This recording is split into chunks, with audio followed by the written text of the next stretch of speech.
Imagine this: 9 young, experienced hikers, full of life, laughter, and adventure, set out into the frozen wilderness of the Ural Mountains in Soviet Russia, 1959.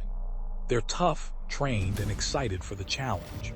They pose for cheerful group photos, smiling against the endless white expanse, mandolins in hand, dreaming of the stories they'll tell when they return. But none of them ever came back alive. This is the true story of the Dyatlov Pass incident, one of history's most chilling unsolved mysteries. Led by 23-year-old Igor Dyatlov, the group consisted of 7 men and 2 women, all students or recent graduates from the Ural Polytechnical Institute. They were on a demanding ski trek to reach Mount Otor, a remote peak in the northern Urals. The local Mansi people called the nearby mountain Kholat Syakhl, Dead Mountain. But these hikers weren't superstitious. They were rational, prepared, and bonded like family. On February 1, 1959, after a long day of trekking through deepening snow, they pitched their tent on the exposed eastern slope of Kholat Syakhl.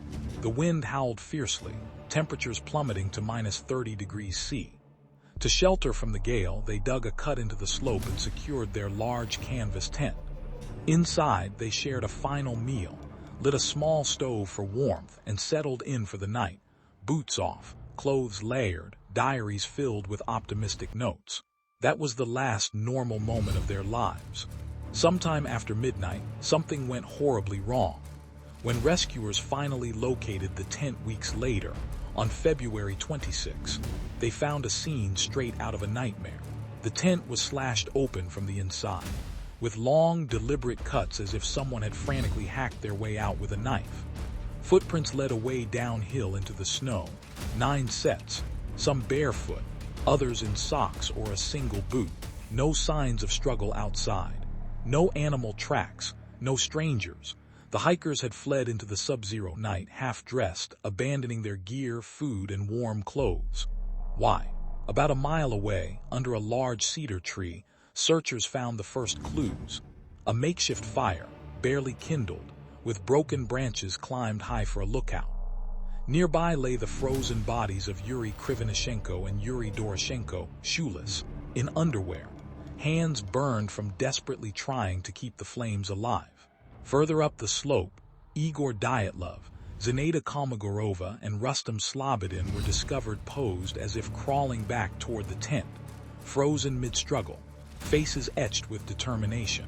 But the real horror came in May, when melting snow revealed the last 4 in a ravine.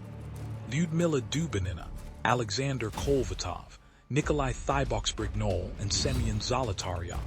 Their injuries were catastrophic: crushed skulls, shattered ribs, one missing her tongue and eyes. No external wounds to explain the internal trauma. Some clothes showed traces of radiation. Strange orange spheres had been reported in the sky that night by other witnesses miles away.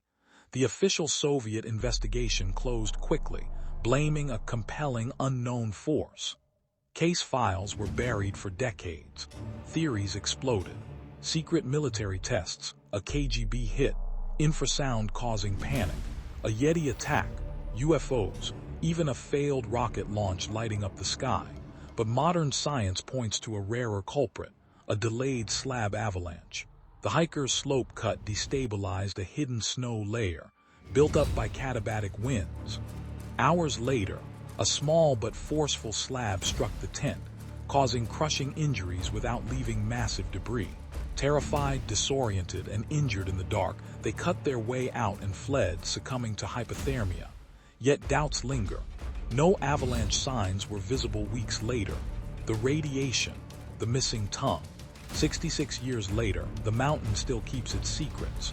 What forced 9 rational people to run half-naked into certain death? Was it nature's cruel trick, or something far darker? What do you think happened that night on Dead Mountain?